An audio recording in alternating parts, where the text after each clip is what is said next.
नमस्कार स्टूडेंट्स, जैसा कि आप सभी देख पा रहे हैं रियल एनालिसिस हम लोग पढ़ाने जा रहे हैं। और इससे पहले रियल एनालिसिस को आपको बता दूं कि करीब 4 यूनिट्स में बांटा गया है, जिसमें जो है कि आज जो है कि चैप्टर नंबर 2 है ना। इससे पहले मैंने चैप्टर नंबर 1 करवाया था जिसका नाम था रियल नंबर, और आज जो मैं करवाने जा रहा हूं इसका नाम है chapter number 2 countable and uncountable set.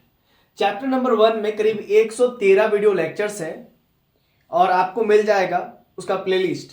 आप जाकर के चेक कर सकते हैं, या यदि कहीं प्रॉब्लम है चेक करने में नहीं मिल रहा है तो डिस्क्रिप्शन में मैं लिंक दे दूंगा पूरे प्लेलिस्ट का। आज आप लोग को जो है कि लेक्चर नंबर 1 होगा काउंटेबल एंड अनकाउंटेबल सेट्स का, और इससे रिलेटेड आज जो है कि सिर्फ बेसिक्स होगा, ठीक है ना।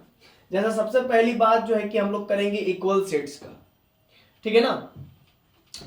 तो इक्वल सेट्स पढ़ेंगे और काउंटेबल अनकाउंटेबल जानेंगे लेकिन बहुत बाद में, ठीक है ना। लेकिन आज हम लोग बेसिक्स टर्म्स को करेंगे। पहले तो इक्वल सेट्स के बारे में जानेंगे। इक्वल सेट्स किसे कहते हैं? इफ ए बराबर कोई भावल है, ए ई आई ओ यू है ना, ये एक सेट्स भी है।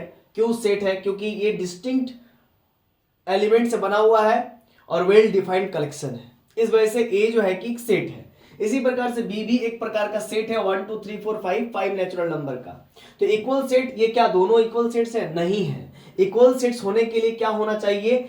इसमें जो नंबर है, जो एलिमेंट्स है, सेम का same, same to same B में भी वही नंबर होना चाहिए। यदि इसमें ए है तो इसमें भी ए होना चाहिए, यदि इसमें ई है तो इसमें भी ई होना चाहिए, यदि इसमें ओ है तो इसमें भी ओ होना चाहिए, यदि इसमें आई है तो इसमें भी आई होना चाहिए, यदि इसमें यू है तो इसमें भी यू होना चाहिए।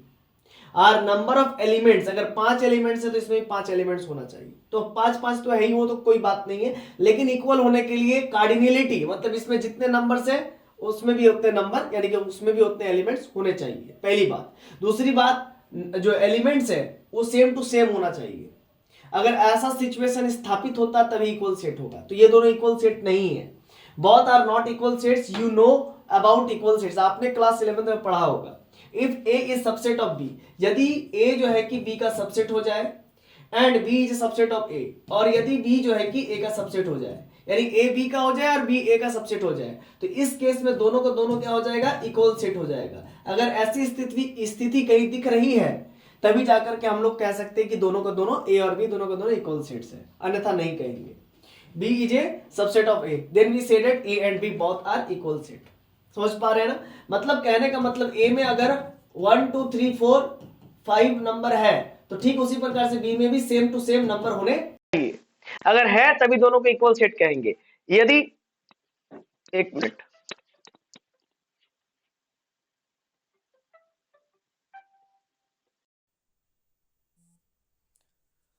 हाँ, तो जैसा कि अभी आपने देखा, ठीक है, एक कॉल आ गया था तो मैंने उसको फ्लाइट मोड में कर दिया। टेंशन मत लीजिए, मैं सारा आपको बताऊंगा।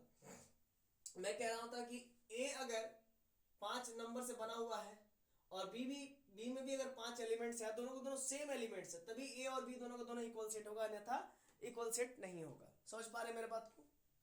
ठीक है ना। तो ये इक्वल सेट्स का मैंने डेफिनेशन यहां से आपको बताया। If A is subset of B and B is a subset of A, है ना, then we say that A and B both are equal set. ठीक है। अब आइए आगे। हालांकि मुझे नहीं लगता है कि इसका कोई एग्जांपल देना आप लोग को जरूरत होगा। एग्जांपल लिखना चाहते हो तो एग्जांपल लिख लीजिए 1 2 3 ए में और बी में भी 1 2 3 1 2 3 1 2 3 लिख लीजिए, या फिर 1 2 3 4 लिख लीजिए, बी में भी 1 2 3 4 5 लिख लीजिए। मतलब दो, मतलब ए में अगर 1 2 3 4 5 है तो बी में भी 1 2 3 4 5 लिख लीजिए। ए में अगर ए ई आई ओ यू है तो बी में भी ए ई आई ओ यू लिख लीजिए, तो इक्वल सेट हो जाएगा। अब आइए आगे बात करते हैं another definition of equal sets. If elements of A and B are same, यदि ए और बी का एलिमेंट सेम है विद देयर कार्डिनल नंबर, यानी कि एन ए को क्या कहते हैं? कार्डिनलिटी ऑफ ए, और एन बी को क्या कहते हैं? Cardinality of B. मतलब दोनों के कार्डिनलिटी बराबर होने चाहिए और दोनों में एलिमेंट्स भी सेम होने चाहिए। यानी कि यदि ए में वॉवेल्स है तो बी में भी वॉवेल्स होना चाहिए। यदि ए में नेचुरल नंबर है 5 तक तो बी में भी 5 तक नेचुरल नंबर होना चाहिए। अगर 6 तक है तो 6 तक हो, है ना, तभी जाके दोनों को दोनों हम कह सकते हैं इक्वल सेट्स है ना, are same, then we can say that A and B are equal sets. I hope मेरी बातें आप लोग को यहां तक समझ में आ गई होगी। अब इक्विवेलेंट सेट किसे कहते हैं? तो यदि दो सेट आपस में one one onto function represent करता है, बनाता है, तभी दोनों सेट को हम लोग इक्विवेलेंट सेट कहते हैं। चलिए इस डेफिनेशन को, इक्विवेलेंट सेट के डेफिनेशन को समझने से पहले इस पे कुछ रफ वर्क कर लेते हैं तो ज्यादा आपको क्लियर हो जाएगा। मान के चलिए हमने ए रखा तो 1 मिला, मान के चलिए हमने ई रखा तो 2 मिला, मान के चलिए ई रखा तो आई रखा तो 3 मिला, ओ रखा तो 4 मिला, यू रखा तो 5 मिला। तो यहां पर सबसे पहली बात हम लोग समझेंगे कि हम लोग को क्या यहां पर समझना है कि इक्विवेलेंट सेट कब होता है। इक्विवेलेंट सेट तब होता है जब फंक्शन 1 1 ऑन टू हो जाए, यानी कि बाइजेक्टिव फंक्शन हो जाए। इसी को हम लोग कहते हैं बाइजेक्टिव फंक्शन। क्या कहते हैं? बाइजेक्टिव फंक्शन कहते हैं। तो यानी कि f मेरा क्या होना चाहिए? बाइजेक्टिव फंक्शन होना चाहिए। तो f 1 1 ऑन टू होगा तभी बाइजेक्टिव होगा। बाइजेक्टिव का मतलब क्या होता है? 1 1 होना सबसे पहले, फिर ऑन टू होना। 1 1 का मतलब ये होता है कि सेट, इसको मान लीजिए सेट ए, इसको मान लीजिए सेट बी। 1 1 का मतलब ये होता है कि सेट ए के प्रत्येक एलिमेंट का सेट बी में इमेज मिलना चाहिए, होना चाहिए। यानी कि हमने ए रखा तो हमको मिला 1, हमने ई रखा तो हमको मिला 2, मतलब ए का इमेज 1 है, ई का इमेज 2 है और आई का इमेज 3 है। इसी प्रकार से ओ का इमेज 4 है और यू का इमेज 5 है। अगर ऐसा हो रहा है कहीं पर, यहां का कोई भी एलिमेंट छूटना नहीं चाहिए, कहने का मतलब है ना, यहां के प्रत्येक एलिमेंट का यहां पर इमेज मिलना चाहिए, तभी हम लोग कहते हैं 1 1 फंक्शन है, 1 1 मैपिंग है। ठीक है, और ये तो बात आप लोग तो जानते ही होंगे कि फंक्शन क्या होता है। अगर आप सेमेस्टर में पढ़ रहे हैं, ग्रेजुएशन कर रहे हैं मैथमेटिक्स ऑनर्स से, अगर आप फंक्शन नहीं जानते हैं तो बड़ी दुख की बात है ना। अगर फंक्शन नहीं जानते तो उसका प्लेलिस्ट हम बना चुके हैं, IIT जैम का सिलेबस में फंक्शन भी मैं समझाया हूं, आप देख लीजिएगा वहां पर। ठीक है, और ये तो अपने क्लास 11 से ही पढ़ के आया है कि फंक्शन क्या है। फंक्शन एक प्रकार का मशीन होता है जिसमें सिंगल इनपुट डालने पर सिंगल आउटपुट मिलता है ना। नहीं, बहुत ऐसे बच्चे होते हैं जिनको फंक्शन वगैरह भी भुला जाते हैं, है ना। और कई तो स्टूडेंट मेरे भी स्टूडेंट्स है ना, मुझसे पढ़ लेते हैं और यूट्यूब में छोड़ने लगते हैं वीडियो। अच्छी बात है, छोड़िए, लेकिन क्या करते हैं कि उल्टा पुल्टा जो मन सो पढ़ा रहे हैं, ये गलत बात है। हम नहीं कह रहे कि पढ़ाना गलत है, पढ़ाइए और अच्छी बात है। अगर आप पढ़ाइएगा तो हमको और खुशी मिलती है, लेकिन आप गलत सलत पढ़ाइएगा तो इस कहीं ना कहीं जो है कि बच्चों पर बुरा प्रभाव पड़ेगा। ठीक है, तो देखिए ए डालेंगे तो 1 मिलेगा, ई डालेंगे तो 2 मिलेगा, आई डालेंगे तो 3 मिलेगा, ओ डालेंगे तो 4 मिलेगा। तो कुल मिला के हर एक एलिमेंट का अगर इमेज है बी में, सेट बी में, तब हम लोग एफ फंक्शन को, एफ को कहेंगे 1 1 फंक्शन। ऑन टू कब कहेंगे? यदि, सुनिए, ऑन टू कब कहेंगे? यदि बी सेट के प्रत्येक एलिमेंट का प्री इमेज अगर ए में मौजूद है।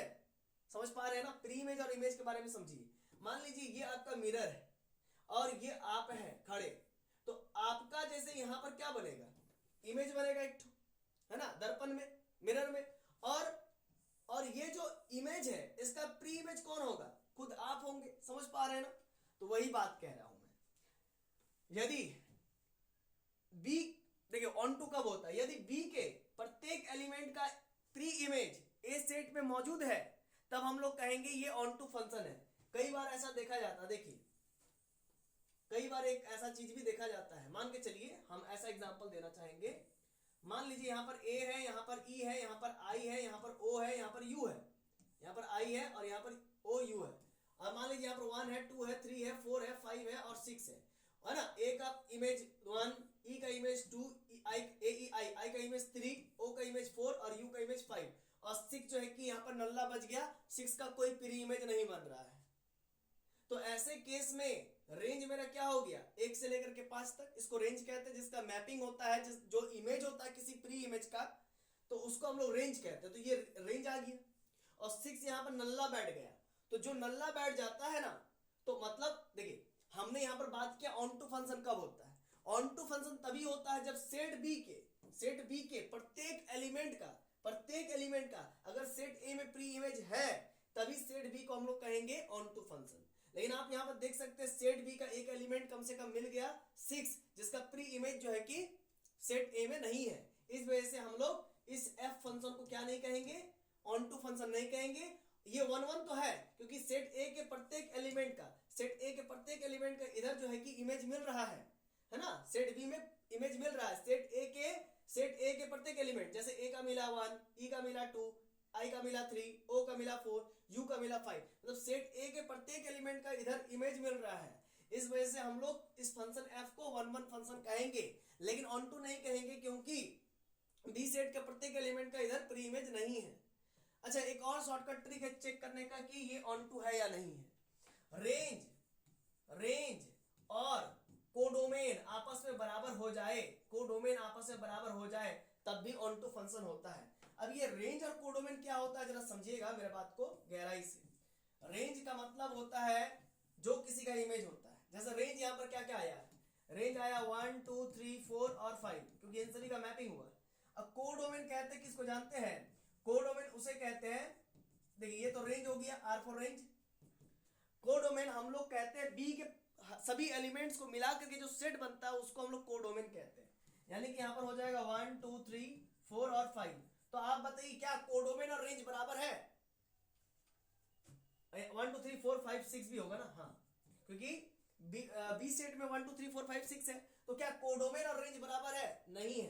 यहां पर देखिए 6 है, लेकिन यहां पर 6 नहीं है। जब रेंज और कोडोमेन, जैसे यहां पर देखिए रेंज आपका क्या है, रेंज है आपका 1 2 3 4 5 और कोडोमेन क्या है, वो भी 1 2 3 4 5 है।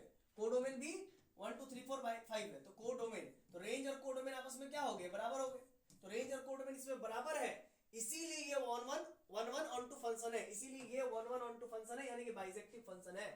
यदि और एक बात, यदि कोई बाइजेक्टिव फंक्शन रिप्रेजेंट कर रहा है, बना रहा है, तब हम लोग इन दोनों सेट को, सेट ए को और सेट बी को, सेट ए को भी और सेट बी को भी, दोनों को मिला के क्या कहेंगे, इक्विवेलेंट सेट कहेंगे। यदि ये दोनों आपस में 1 1 ऑन टू बना रहा है तो 1 1 ऑन टू फंक्शन, यदि कोई दो सेट आपस में 1 1 ऑन टू फंक्शन बना रहा है तो दोनों सेट को इक्विवेलेंट सेट कहेंगे। समझ पा रहे हैं ना? तो ये डेफिनेशन अब आपको मैं बता देता हूं। If 1 1 onto function is defined, यदि कहीं भी 1 1 ऑन टू फंक्शन डिफाइन करता है इन बिटवीन टू सेट्स, दो सेट्स के बीच में, देन वी से दैट, तब हम लोग कहेंगे A and B both are equivalent set, है ना, तब हम लोग कहेंगे दोनों को दोनों इक्विवेलेंट सेट है। आई होप मेरी बातें आप लोग को समझ में आ गई होगी, है ना, इक्विवेलेंट सेट समझ में आ गई होगी। अब इक्विवेलेंट सेट के कुछ और भी उदाहरण प्रस्तुत करते हैं, ध्यान दीजिएगा। कोई एन है, नेचुरल नंबर का सेट 1 2 3 4 5। अच्छा, एक और बात बाबू, लोग सोचते हैं और बच्चे समझते हैं कि इक्विवेलेंट सेट फाइनाइट सेट के अंतर्गत ही डिफाइन होता है, लेकिन ऐसा नहीं है। इक्विवेलेंट सेट इनफाइनाइट सेट के अंतर्गत भी डिफाइन होता है। अब ये इनफाइनाइट और फाइनाइट का मतलब समझ लीजिए। सेट ए में 5 एलिमेंट्स हैं और सेट बी में भी 5 एलिमेंट्स हैं, तो इन दोनों को हम लोग कहेंगे फाइनाइट सेट्स, क्योंकि नंबर ऑफ एलिमेंट्स दोनों में फाइनाइट है और नंबर ऑफ एलिमेंट दोनों में फाइनाइट है। और देखा हमने कि ए और बी दोनों का दोनों जो है कि इक्विवेलेंट सेट है। क्यों देखा? क्योंकि दोनों का दोनों 1 1 और ऑन टू मैपिंग बना रहा है। अब इसी प्रकार से अब हम लोग देखने जाएंगे एन और ई, दोनों को दोनों आप देख सकते हैं इनफाइनाइट सेट है। एन भी 1 2 3 4 5 डॉट डॉट डॉट चलती रहेगा, 6 7 8 9 10 11 12 13 चलते रहेगा, तो ये एक प्रकार का इनफाइनाइट सेट है। ई मतलब set of all even natural number, यानी कि 2 4 6 8 डॉट डॉट डॉट चलते रहेगा। आप देखेंगे कि ये जो इनफाइनाइट सेट है दोनों का दोनों, ये इनफाइनाइट सेट भी जो है कि इक्विवेलेंट सेट बनाएगा, है ना। तो set of all natural number और ये set of all even natural number. We define a mapping, एक मैपिंग डिफाइन करेंगे F such that natural number to even natural number के बीच N to E as F N बराबर to N. अब ये एक फंक्शन दे दिया मैंने, ये एक फंक्शन दे दिया स्टूडेंट्स, एफ एन बराबर टू एन और for all N belongs to natural number. अब एन का वैल्यू 1 देंगे तो 2 इंटू 1 2, और एन का वैल्यू 2 देंगे तो 2 इंटू 2 4, एन का वैल्यू 3 देंगे तो 2 इंटू 3 6, यहाँ पर अगर 4 देंगे तो 4 इंटू 2 8। समझ पा रहे ना, 2 इंटू 4 8। तो कुल मिलाकर के अभी आपको मैं बताने जा रहा हूं कि अगर आप 1 देंगे, यदि आप 1 देंगे तो 2 इंटू 1 2, है ना, तो 1 दिया तो 2 मिला भाई। फिर आगे 2 देंगे तो 2 इंटू 2 यानी कि 4 मिलेगा। 2 देंगे तो क्या मिलेगा, 4 मिलेगा। ठीक इसी प्रकार से 3 देंगे तो कितना मिलेगा, 2 गुणे 3 यानी कि 6 मिलेगा। 3 देंगे तो 6 मिलेगा। ठीक है, इसी प्रकार से अगर मान के चलिए हम 4 देंगे तो कितना मिलेगा, 2 इंटू 4 यानी कि 8 मिलेगा, है ना। तो 4 का इमेज 8 हो गया। तो कुल मिला के 1 का इमेज 2 हो गया, 2 का इमेज 4 हो गया, 3 का इमेज 6 हो गया, 4 का इमेज 8 हो गया। और ये इवन नेचुरल नंबर है, ये नेचुरल नंबर है। इवन नेचुरल नंबर में 1 तो आएगा नहीं, 3 तो आएगा नहीं, 2 ही आएगा, 4 ही आएगा, 6 ही आएगा, मतलब इवन नंबर्स आएंगे। तो इस प्रकार से आप कह सकते हैं कि ई में 1 तो नहीं है, ई में जितने भी एलिमेंट्स है उनके जो है कि प्री इमेज इधर सेट ए में एग्जिस्ट करते हैं, और ये सेट बी हो गया। तो सेट बी के प्रत्येक एलिमेंट का प्री इमेज नेचुरल नंबर में एग्जिस्ट करता है, और नेचुरल नंबर के प्रत्येक एलिमेंट का इमेज सेट बी में एग्जिस्ट करता है। इसी वजह से दोनों का दोनों जो है कि 1:1 मैपिंग बना रहा है। तो 1:1 मैपिंग बना रहा है, भले ही ये इक्विवेलेंट, भले ही ये इनफाइनाइट सेट है, भले ही ये इनफाइनाइट सेट है, दोनों का दोनों इनफाइनाइट सेट है, लेकिन दोनों जो है कि 1:1 मैपिंग बना रहा है। ठीक, तो इसी वजह से स्टूडेंट्स एन और ई दोनों का दोनों इक्विवेलेंट सेट है, और क्लियरली एफ इज 1:1 यानी कि बाइजेक्टिव फंक्शन, जो 1:1 फंक्शन होता है उसको बाइजेक्टिव कहते हैं। क्लियरली एफ इज 1:1 मैपिंग मतलब ही फंक्शन होता है। तो clearly F is 1:1 mapping from N to E, मतलब नेचुरल नंबर से इवन नेचुरल नंबर के बीच। देन हम लोग ऐसे रिप्रेजेंट करते हैं इक्विवेलेंट सेट को, एन नेचुरल नंबर और ई इवन नेचुरल नंबर आपस में इक्विवेलेंट सेट है। देखिए ऐसे रिप्रेजेंट करते हैं, सिमिलरिटी का जो सिंबल होता है ना, क्लास 6 में पढ़ा था आपने, है ना। देखिए इस प्रकार से, मतलब इस प्रकार से, देखिए इस प्रकार से। ठीक है, आई होप मेरी बातें आप लोग को समझ में आ रही होगी। तो natural number and even natural number आपस में, natural number is equivalent to E हो गया, मतलब इवन नेचुरल नंबर के इक्विवेलेंट हो गया। तो आज के इस वीडियो में बस यहीं तक बताएंगे आप लोगों को, ठीक है ना।